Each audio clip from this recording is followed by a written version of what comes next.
Hello and welcome to another DTT recap slash preview. We've actually had matches this time, so we've got something to talk about, as well as previewing the next round, week 2, and what's coming up. Today, joining me again is Big Pesto. Thank you for joining me, Pesto. How you doing? I'm pretty good. Hello.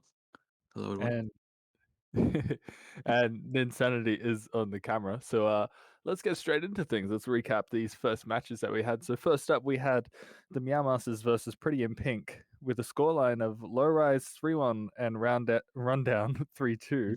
Pretty in Pink with the win. MVP going to team leader Saiyan. Pesto, any thoughts on that match?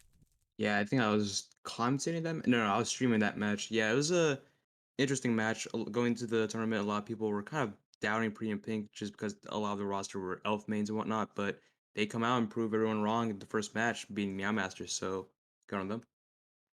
Yeah, it was definitely an entertaining match. A lot of back and forth throughout, and Pretty in Pink with a good win there.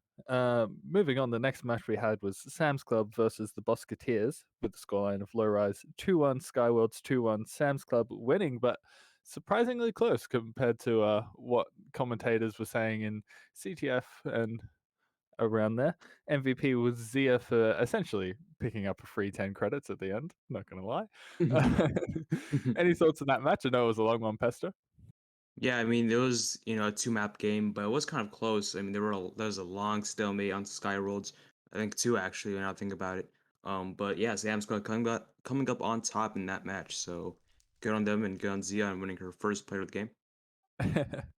Yeah, it's definitely a good showing, and I think it was good for the Musketeers to come out and prove the haters wrong. Definitely a strong start for them, and maybe if Carowinds was there, maybe a different result. The next match we did have, which Pesto would be, and Insanity actually would be well acquainted with, was Futia versus the Suicide Squad. Low rise 3-0, Skyworlds 3-0 with Futia winning. It's the first full cap out that we've had. So MVP went to Pesto, who deservedly got a lot of steals there, a lot of captures. So Pesto, thoughts on the match? Yeah, it was a really fun match. Sadly, I feel like both teams are dealing with connection issues, especially Team Cardona. So obviously that's a part of the game. It's unfortunate, but yeah, I mean we did come out on top, and that's also my first player of the game, so that's pretty exciting. But I also don't really care. I care more about a team win than a player of the game, so gotta stay No, humble yeah, it was definitely a good match, and Brandino B being a force of nature on the other side, of course. Um, for sure. yeah, good takeaways, and obviously Futia with a solid win, but Team Cardona hopefully can fix up some connection issues there and might be a bit more competitive in the future.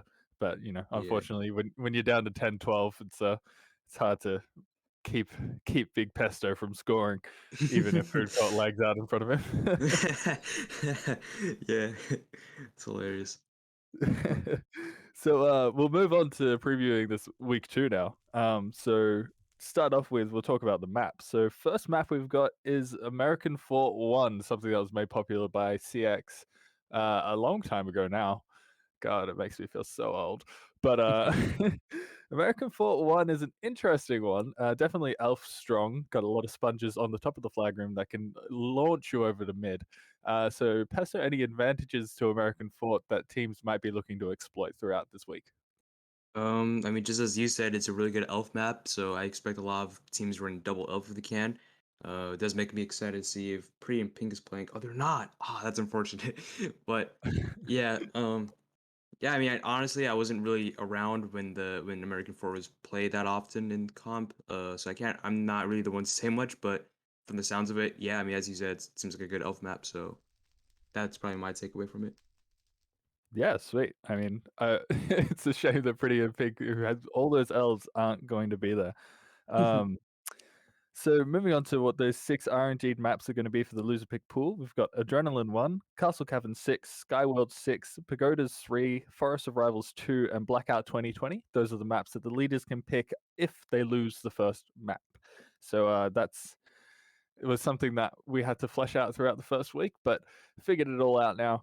People know what's going on, and those are the 6 RNG pooled maps. Um, so we'll quickly move on here. So teams, just quickly, we've got a couple of subs actually. So we covered very early on that Pretty in Pink were losing 538 or Alaska and adding Rain to their roster. The Musketeers have lost Pie and Spades and have now added Fella 001 and A Fruit. And Tren and Jerry's have lost 666 Sam and have added Oramel. So pretty, you know, even subs there, I believe. A lot of strong players coming in for strong players and in the same roles. I really like the fruit pickup for the Musketeers. Actually, it's pretty strong pyro coming in and a lot of good flex there, and I think probably a bit more active than Spades was. Any quick Yeah. thoughts on that? Yeah, I mean, as you said, Afro is a really good defensive flex player who sort of came back in the past month or so into the community playing comp.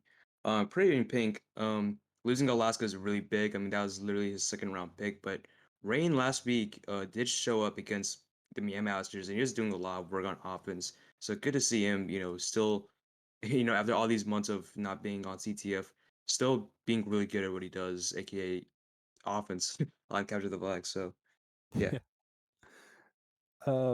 Yeah, beautiful. So we'll just get quickly into these matches for this week. So the Musketeers will be versing Trent and Jarius, who will be coming into the tournament for the first time after the bye in the first week. Will be interesting to see how that team goes.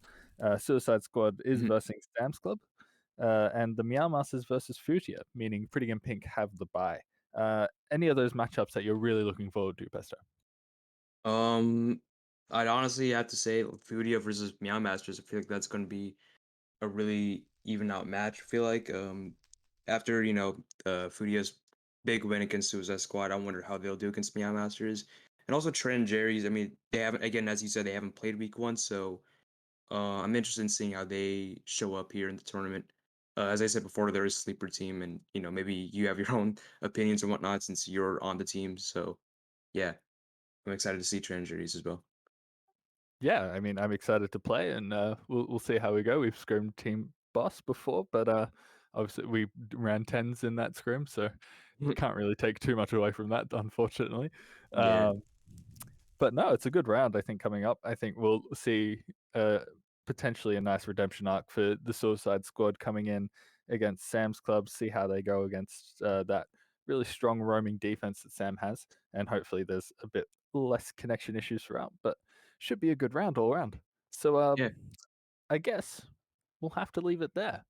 So thank you, Pesto, for joining me. Thank Thank you to you. all the viewers for showing up and having a listen to our thoughts quickly on the next round. And we hope that you enjoy week two. It should be a lot of fun. And DTT is popping off, really. Thank you to Insanity for being on the camera as always. And we'll see you soon.